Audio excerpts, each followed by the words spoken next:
ಜೊತೆಯಲಿ ಜೊತೆಯಲಿ. ಬಾತ್ರೂಮೇ ಅಲ್ವಾ?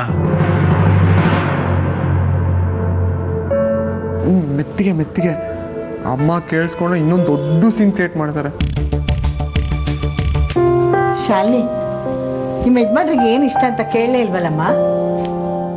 ಪ್ರೀತಿಯಿಂದ ನೀನೇನು ಮಾಡಿಕೊಟ್ರು ತಿಂತಾನೆ ಕಣಮ್ಮ ಅವನು. ಏನೇ ಇದು, ಮದುವೆ ಆಗಿರೋ ಗಂಡನಿಗೆ ಅವನು ಇವನು ಅಂತ ಮಾತಾಡ್ತೀಯಾ? ಅಭ್ಯಾಸ ಕಣಮ್ಮ. ಎಷ್ಟೇ ಆದರೂ ಅವ್ನು ನನಗಿಂತ 5 ವರ್ಷ ಚಿಕ್ಕವನಲ್ವಾ? ಆದ್ರೇನಂತೆ, ನಿನ್ನ ಮದುವೆ ಆಗಿ ನಿನಗೆ ಮುತ್ತೈದೆ ಭಾಗ್ಯ ಕೊಟ್ಟಿರೋ ದೇವ್ರಮ್ಮ. ಇನ್ಮೇಲೆ ಹಾಗೆಲ್ಲ ಮಾತಾಡಬೇಡ. ಬನ್ನಿ, ಹೋಗಿ, ಕೂತ್ಕೊಳ್ಳಿ ಅಂತ ಹೇಳಬೇಕು, ಗೊತ್ತಾಯ್ತಾ? ಹೌದು, ಎಲ್ಲಿ ಬೆಳಗ್ನಿಂದ ಕಾಣಿಸ್ತಾನೆ ಇಲ್ಲ? ಎಲ್ಲಿ ಹೋಗಿದ್ದಾರೆ? ಗೊತ್ತಿಲ್ಲ ಕಣಮ್ಮ, ಇಲ್ಲೇ ಆಚೆ ಹೋಗಿರ್ಬೋದು.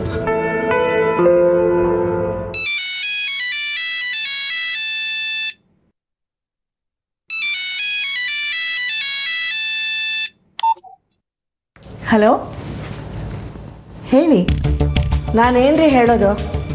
ನೀವು ಯಾವುದಾದ್ರೂ ಒಂದು ಕೆಲಸ ನೆಟ್ಟಿಗೆ ಮಾಡ್ತೀರಾ? ಅಯ್ಯೋ, ನಾವೇನು ಮಾಡಿದ್ವಿ?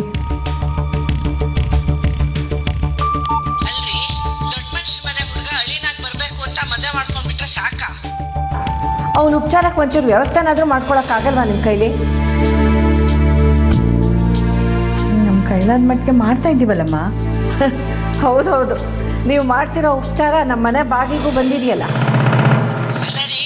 ದೊಡ್ಡ ಮನುಷ್ಯರ ಮನೆ ಹುಡುಗ ಅಳಿ ಮೈತನಕ್ಕೆ ಅಂತ ಮನೆಗೆ ಬಂದಿದ್ದಾನೆ. ಅವನನ್ನು ಹೇಗೆ ನೋಡ್ಕೋಬೇಕು ನೀವು?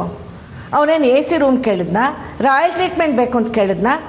ಆಫ್ಟರ್ ಆಲ್ ಒಂದು ಬಾತ್ರೂಮನ್ನು ನೆಟ್ಗಿಟ್ಕೊಳಕ್ಕಾಗಲ್ವಾ ನಿಮಗೆ? ಬಾತ್ರೂಮ ಅದಕ್ಕೇನಾಗಿದೆ? ಚೆನ್ನಾಗೇ ಇದೆಯಲ್ಲ. ಅಲ್ಲ, ಇದನ್ನೆಲ್ಲ ನಿಮ್ಮ ಹತ್ರ ಹೇಳಿದವ್ರು ಯಾರು? ನಿಮ್ಮಳಿಯಾನೆ. ನೀವು ಬಾತ್ರೂಮ್ ಇಟ್ಕೊಂಡಿರೋ ಚಂದ ನೋಡಿ ಇಲ್ಲಿಗೆ ಬಂದು ಎಲ್ಲ ಮುಗಿಸ್ಕೊಂಡು ಹೋಗಿದ್ದಾನೆ. ಒಂದೊಳ್ಳೆ ಉಪಚಾರ ಮಾಡೋಕ್ಕಾಗದಿದ್ಮೇಲೆ ಅವನನ್ನು ಯಾಕ್ರಿ ಕರೆಸ್ಕೊಂಡ್ರಿ? ಇವತ್ತು ಸಂಜೆ ಒಳಗೆ ಅವನ ನಮ್ಮ ಮನೇಲಿ ಇರಬೇಕು ಅಷ್ಟೇ. ಅಯ್ಯೋ, ನಿಮ್ಮ ದಮ್ಮಯ್ಯ ಅಂತೀನಿ. ಹೀಗೆ ಹೇಳ್ಬಿಟ್ರೆ ಹೇಗೆ? ಅಲ್ಲ, ಒಂದು 4 ದಿನ ಆದರೂ ಇಟ್ಕೊಂಡು ಕಳಿಸ್ತೀವಿ. 4 ದಿನನಾ? ಆಮೇಲೆ ಅಷ್ಟೇ, ನನ್ನ ಮಗನೂ ನಿಮ್ಮ ಮಗಳ ಥರನೇ ಆಗ್ಬಿಡ್ತಾನೆ ನೋಡಿ. ಮೊದಲು ಕಿತ್ತೋಗಿರೋ ಮನೆ ಬಿಟ್ಬಿಟ್ಟು ಬೇರೆ ಕಡೆ ಒಂದು ಒಳ್ಳೆ ಮನೆ ಮಾಡಿ ಆಮೇಲೆ ನಾನು ಕಳಿಸ್ಕೊಡ್ತೀನಿ. ಆದರೆ ಇವತ್ತು ಸಂಜೆ ಒಳಗಡೆ ಅವರಿಬ್ಬರು ನಮ್ಮ ಮನೇಲಿ ಇರಬೇಕು ಅಷ್ಟೇ. ಅರ್ಥ ಆಯ್ತಾ?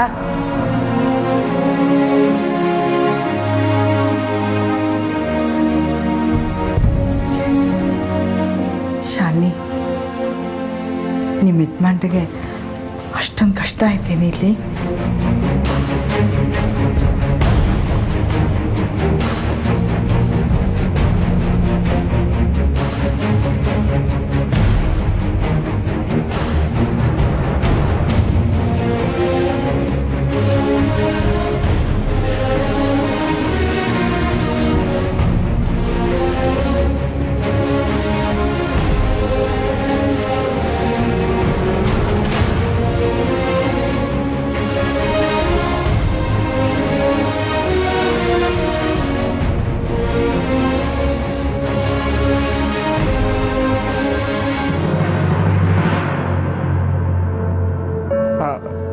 ಯಾಕೆಲ್ರು ಹಂಗೆ ನೋಡ್ತಾ ಇದ್ದೀರಾ? ಏನಾಯ್ತು? ಎಲ್ಲಿ ಹೋಗಿದ್ರಿ ಬಾವಾ? ಅದು ನನ್ನ ಫ್ರೆಂಡ್ ಒಬ್ಬ ಫೋನ್ ಮಾಡಿ ಮೀಟ್ ಮಾಡಬೇಕು ಅಂದ, ಅದಕ್ಕೆ ಮಾತಾಡ್ಸ್ಕೊಂಬರೋಣ ಅಂತ ಹೋಗಿದ್ದೆ. ಓಹೋ, ನಿಮ್ಮ ಫ್ರೆಂಡು ನಿಮ್ಮನೆ ಬಾತ್ರೂಮಲ್ಲಿ ವೇಟ್ ಮಾಡ್ತಾ ಇದ್ರ? Very good. ಅಷ್ಟಕ್ಕೋಸ್ಕರ ನೀವು ಮನೆವರೆಗೂ ಹೋಗಬೇಕಾಗಿತ್ತಾ ಅಲ್ಲಿ? ಅಂದರೆ ನನ್ನ ಹತ್ರ ಒಂದು ಮಾತು ಹೇಳೋದಲ್ವಾ? ನಮ್ಮನೆ ಬಾತ್ರೂಮ್ ಸರಿ ಇಲ್ಲ ಅಂತ ಹೇಳಿದಿದ್ರೆ ನಾನು ಅದನ್ನು ರೆಡಿ ಮಾಡಿಸ್ತಾ ಇದ್ದೆ. ಅಮ್ಮ ಫೋನ್ ಮಾಡಿ ಹೇಳಿದ್ರು. ದಯವಿಟ್ಟು ಬೇಜಾರು ಮಾಡ್ಕೋಬೇಡಿ, ಇವತ್ತೇ ಅದನ್ನು ರೆಡಿ ಮಾಡಿಸ್ಬಿಡ್ತೀನಿ, ಚಿಲ್ಕನೂ ಹಾಕಿಸ್ಬಿಡ್ತೀನಿ.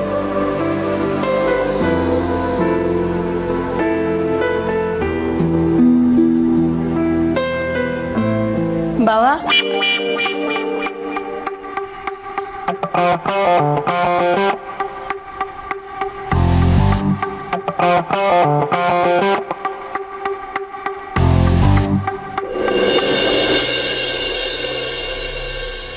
ಹೋಗ್ರಿ ರೀ, ನಂಗೆ ಹೆಂಗಾಗ್ತಿದೆ ಗೊತ್ತಾ? ನಾನು ಹೋಗ್ತೀನಿ. ಸಾರಿ ಕಣೋ, ನಮ್ಗೇನು ಗೊತ್ತಿತ್ತು ನೀನು ನಿಮ್ಮನೆಗೆ ಹೋಗ್ತೀಯ ಅಂತ? ಮತ್ತೆ ಇನ್ನಲ್ಲಿ ನನಗೆ ಅವಮಾನ ಆಗ್ತಾ ಇದೆ.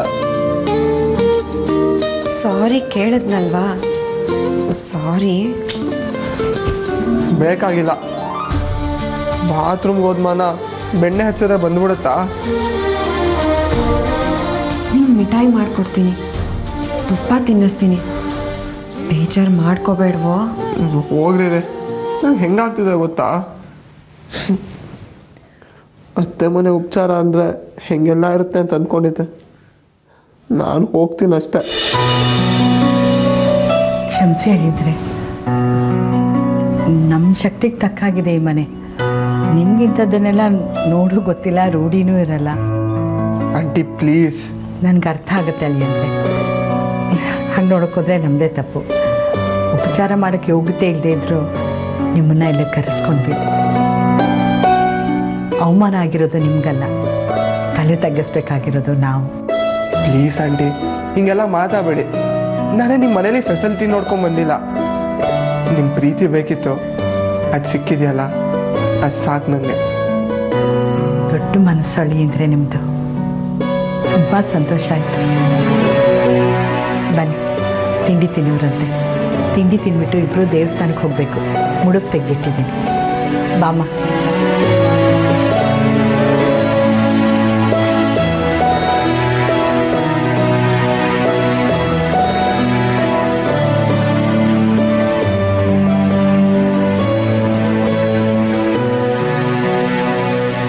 ರಂಜಿತ್, ಮೊನ್ನೆ ಆಸ್ಪತ್ರೆಯಲ್ಲಿ ಯಾವುದೋ ಒಂದು ಮಗು ಟ್ರೀಟ್ಮೆಂಟ್ ಸಿಗದೆ ಸತ್ತೋಯ್ತಂತಲ್ಲ. ಪಾಪ ಮಗುವಿನ ತಾಯಿ ಬಂದೇಳಂತೆ, ನಿನ್ನ ಹೆಲ್ಪ್ ಬೇಕಂತೆ. ಕರ್ಸಿ ಪಾಪ, ಆ ಆಸ್ಪತ್ರೆಗೆ ಬೇಗ ಹಾಕ್ಸ್ಬಿಡ್ತೀನಿ. ಹಾಗೆಲ್ಲಾದರೂ ಮಾಡಿಯಪ್ಪ ನೀನು. ಆಸ್ಪತ್ರೆಗೂ ತುಂಬ ಇನ್ಫ್ಲೂಯೆನ್ಸ್ ಇದೆ. ಈ ಸಾಮಾನ್ಯ ಹೆಂಗಸ್ಗೋಸ್ಕರ ಆಸ್ಪತ್ರೆ ವಿರೋಧ ಕಟ್ಕೋತೀಯ ನೀನು? ನಾನು ಬದುಕಿರೋದೇ ಸಾಮಾನ್ಯ ಜನಗಳಿಗೋಸ್ಕರ ಪಾಪ. ಆ ಮುಗ್ಧ ಹೆಂಗಸ್ಗೆ ನ್ಯಾಯ ಕೊಡ್ಸೋಕ್ಕೋಸ್ಕರ ನಾನು ಯಾವ ಸರ್ಕಾರ ಬೇಕಾದ್ರೆ ಎದುರಾಕೊಳ್ಳೋಕೆ ರೆಡಿ. ಅದೇ ನಿನ್ನ ಕೆಲಸ ಹೋದ್ರೆ ಏನು ಮಾಡ್ತೀಯಾ? ಪ್ರಾಣ ಬೇಕಾದರೂ ಹೋಗಲಿ ಬಿಡಿ, ಐ ನೆವರ್ ಕೇರ್. ಆ ಹೆಂಗಸ್ ಕಣ್ಣೀರು ಒರೆಸ್ಬಿಟ್ಟು ಸತ್ನಲ್ಲ ಅನ್ನೋ ತೃಪ್ತಿ ಆದರೂ ಇರುತ್ತೆ. ನೀವು ಫಸ್ಟ್ ಅವ್ರನ್ನ ಕರೆಸಿ. ಅವ್ರ ಹೆಸರೇನು? ಒಂದು ನಿಮಿಷ ಇರು.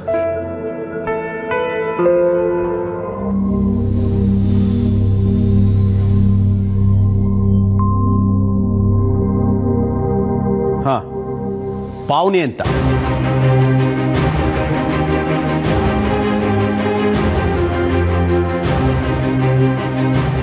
ಪಾಪ ಆಕೆ ಮಗು ಸತ್ತೋಯ್ತಂತಲ್ಲ, ಬರೀ 8 ವರ್ಷ ಇನ್ನ.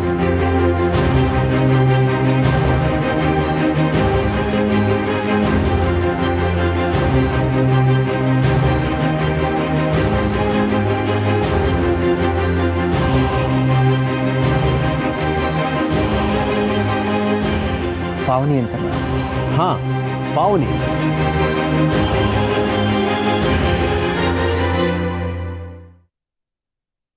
ಅದೇ ಪಾವನಿನಾ? ಅದೇನೋ ಗೊತ್ತಿಲ್ಲಪ್ಪ, ಕರಿ ತಿಂತಾಳು. ನೋಡಪ್ಪ, ಆ ಲೇಡಿ ಇದಾರಲ್ಲ, ಆಕೆನ ಕಳಿಸಿ ಒಳಗಡೆ.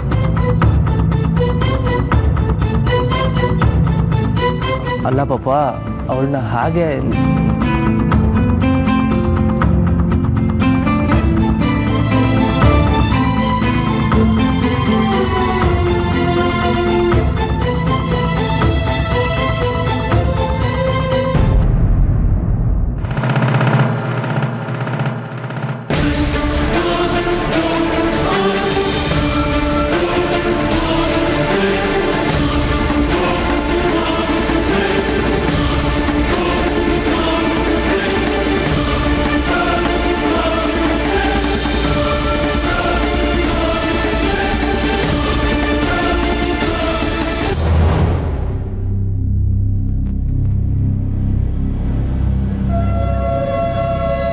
ರಂಜಿತ್, ಆ ಹೆಂಗಸ್ ಬಂದಿದ್ದಾಳೆ.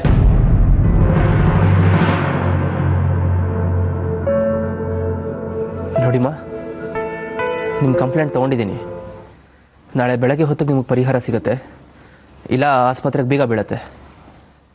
ಆ ಡಾಕ್ಟರ್ಗೂ ಪನಿಷ್ಮೆಂಟ್ ಆಗುತ್ತೆ, ನೀವೇನು ಯೋಚನೆ ಮಾಡಿಬಿಡಿ, ತಾವಿನ್ನು ಹೊರಡ್ಬೋದು. ನಮಸ್ಕಾರ, ಹೋಗ್ಬನ್ನಿ. ಆಕೆ ಹೋಗಿದ್ದಾಯ್ತು.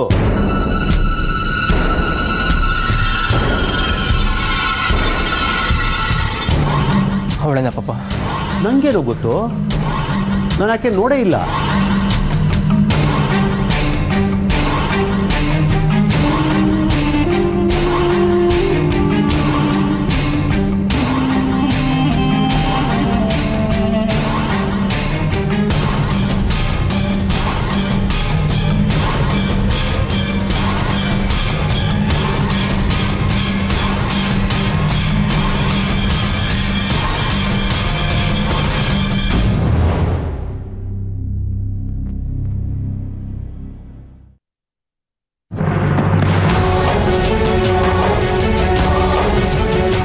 ಹುಡುಗಿನ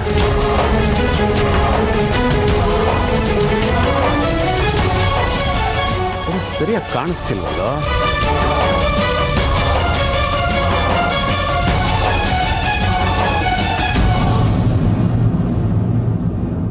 ಬಟ್ ಈ ಹುಡುಗಿ ಅಂತೂ ಅಲ್ಲಪ್ಪ.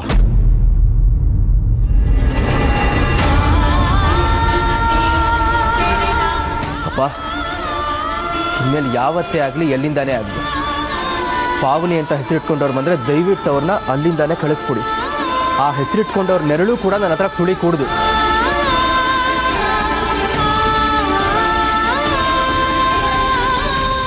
ಇದೇನು ನಿನ್ನ ಹಣೆ ಬರಹ?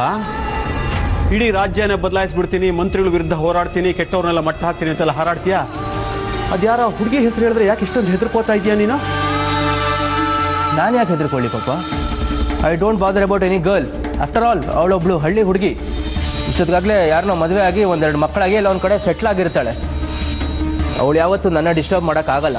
ಹೌದಪ್ಪ, ಅವಳು ಡಿಸ್ಟರ್ಬ್ ಮಾಡಲ್ಲ ನಿನ್ನ, ನೀನೇ ಡಿಸ್ಟರ್ಬ್ ಆಗ್ತಾ ಇದೆಯಾ. ನಾನು ಯಾವುದೋ ಒಂದು ಹಳ್ಳಿ ಹುಡುಗಿಂದ ಡಿಸ್ಟರ್ಬ್ ಆಗೋಷ್ಟು ವೀಕ್ ಮೈಂಡೆಡ್ ಅಲ್ಲ ನಿಮ್ಮ ಮಗ.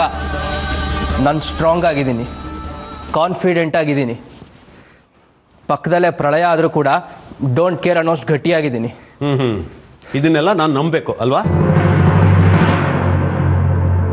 ಈ DC ರಂಜಿತ್ ಕುಮಾರ್ ಮೇಲೆ ಅನುಮಾನನ ಪಾಪ?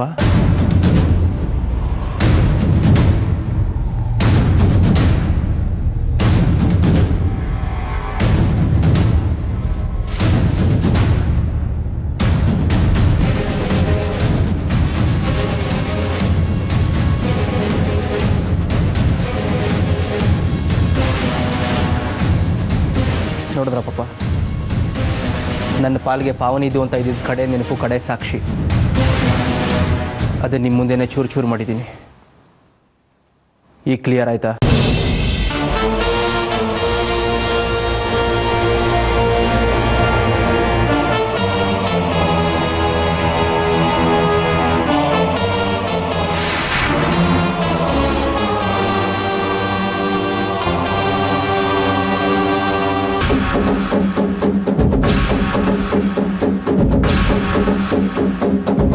I hate you, P.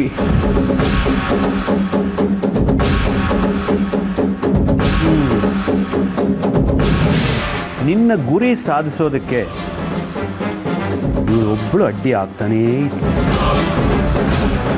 ಇವಳನ್ನ ನಿನ್ನ ಮನಸ್ಸಿಂದ ಕಿತ್ತು ಹಾಕಲೇಬೇಕಾಗಿತ್ತು. ಕಿತ್ತು ಹಾಕಿದ್ದಾಯ್ತು.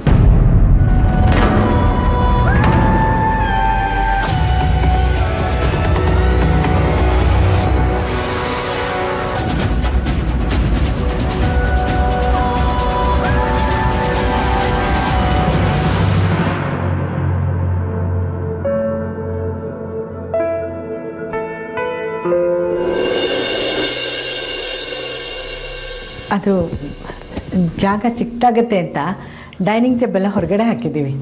ನೀವು ಕೂತ್ಕೊಳ್ಳಿ ಅಳಿ ಅಂದರೆ. ಅದೇನ್ರೆ ಉಪಚಾರದ ಊಟಕ್ಕೆ ಚಕ್ಕಂಬಕ್ಲು ಹಾಕೊಂಡು ಕೂತ್ಕೊಂಡೇನೆ ಸಾಕಾತ ಇಳಿಸ್ಬೋದು. ಏನು ಮಕ್ಕಳು? ಮಕ್ಕಳ ಇವು ಮಕ್ಕಳಲ್ಲಪ್ಪ, ಚಕ್ಕಂಬಕ್ಲು ಅಂದರೆ ನೋಡು, ಈಗ ಕಾಲನ್ನ ಹೀಗೆ ಹಾಕ್ಕೊಂಡು ಕೂತ್ಕೊಂಡ್ಬಿಟ್ರೆ ಅಯ್ಯೋ ಹೆಂಗೆ ಇಳಿಸ್ಕೊಂಡು ಹೋಗ್ತೀರಾ?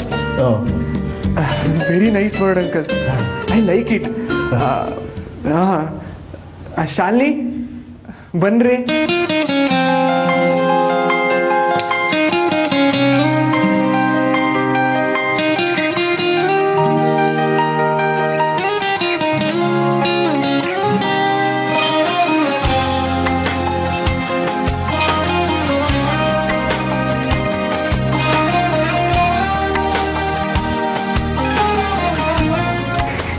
ಅಯ್ಯಯ್ಯೋ, ಕುತ್ಕೊಳಕ್ ಆಗಿಲ್ಲ ಅಂದ್ರೆ ಚೇರಲ್ಲಾದ್ರೂ ಕುತ್ಕೊಳ್ಳಿ ಬಾವಾ. ಇಲ್ಲಪ್ಪ, ಆಗುತ್ತೆ. ಯಾಕಾಗಲ್ಲ, ಆಗುತ್ತೆ.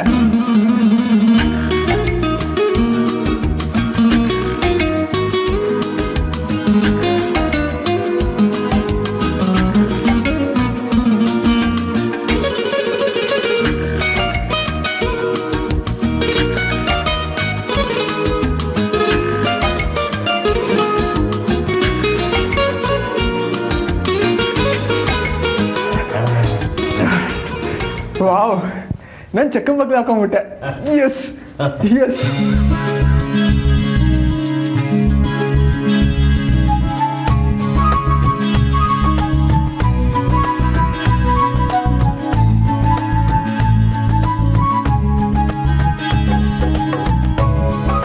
ನೀರ್ ಹಾಕಿ ಬಾವಾ.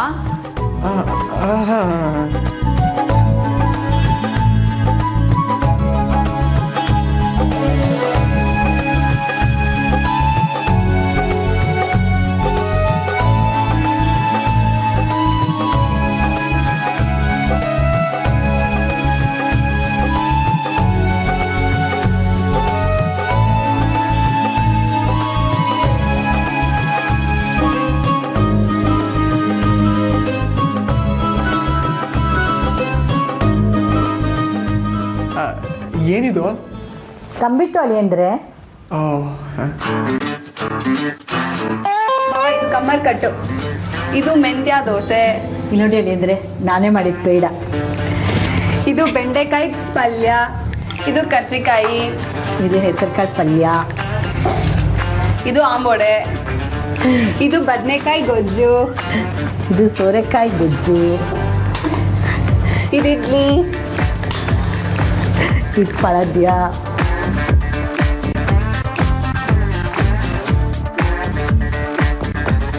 ಇದು ಯಾವ್ದ್ರ ಹೆಸರು ನಾನು ಕೇಳೇ ಇಲ್ಲ. ಬಾಯಿ ತುಂಬ ಹಾಕೊಂಡು ಚಪ್ಪರ್ಸ್ಕೊಂಡು ಹೊಡೆಯೋದಕ್ಕೆ ಹೆಸರು ಹಾಕ್ರಿಬೇಕು. ಎಲ್ಲ ಹೊಡೀರಿ. ನನಗೆ ಈ ಥರ ತಿಂಡಿ ಎಲ್ಲ ತಿಂದು ಅಭ್ಯಾಸ ಇಲ್ಲ. ಅದೇನು ಉಪಚಾರದ ಊಟ ಅಂತಂದ್ರೆ ನಾನೇನೋ ಸ್ಪೆಷಲ್ ಇರುತ್ತೆ ಅಂದ್ಕೊಂಡಿದ್ದೆ. ಏನೇನೋ ಸ್ಪೆಷಲ್ ಅಂದರೆ ಅದೇ ಮೆಕ್ಸಿಕನ್, ಇಟಾಲಿಯನ್, ಅಟ್ಲೀಸ್ಟ್ ಚೈನೀಸ್, ಕಡೆ ಪಕ್ಷ ಪಿಜ್ಜಾ, ಬರ್ಗರ್, ಜಂಕ್ ಫುಡ್ಸ್ ಆ ಥರದ್ದೇನು ಇಲ್ವಾ? ಓ ಅದನ್ನು ನಮ್ಮ ಅಜ್ಜಿಗೆ ಹೇಳಿ ಕಳಿಸಿ ಮಾಡಿಸ್ತೀನಿ. ಸದ್ಯಕ್ಕೆ ಇದನ್ನು ತಿನ್ನಿ. ಅಯ್ಯೋ ದೇವ್ರೆ, ಏನ್ರಿ ಇದೆಲ್ಲ? ನನ್ನ ಕೇಳಿದೆಲ್ಲ ತಿನ್ನೋಕ್ಕಾಗಲ್ಲ, ನೀವೇ ಖಾಲಿ ಮಾಡಬೇಕು. ನಿನ್ನೆಲ್ಲ ಹಾಕಿರೋದನ್ನ ನೀನೇ ತಿನ್ಬೇಕು.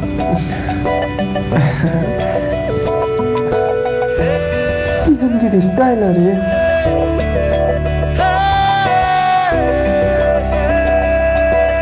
ಬೇಕಾದ್ರೆ ಇದು ಒಂದು ಪಾಪಡ್ ತಿಂತೀನಿ.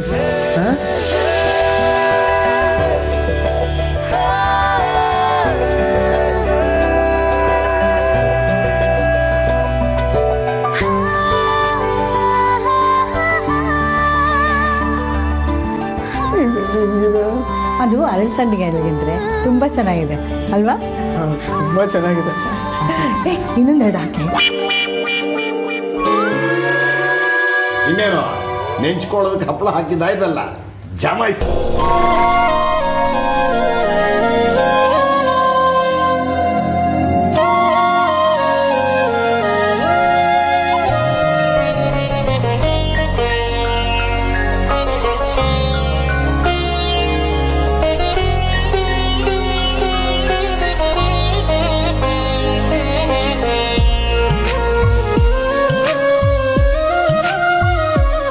ಬಾವಾ, ಕೂಟ್ ನಾನೇ ಮಾಡಿದ್ದು. ಚೆನ್ನಾಗಿದ್ಯಾ? ತಿನ್ನಿ. ನಾಚ್ಕೋಬೇಡಿ, ತಿನ್ನೇನೆ ಇದ್ರೆ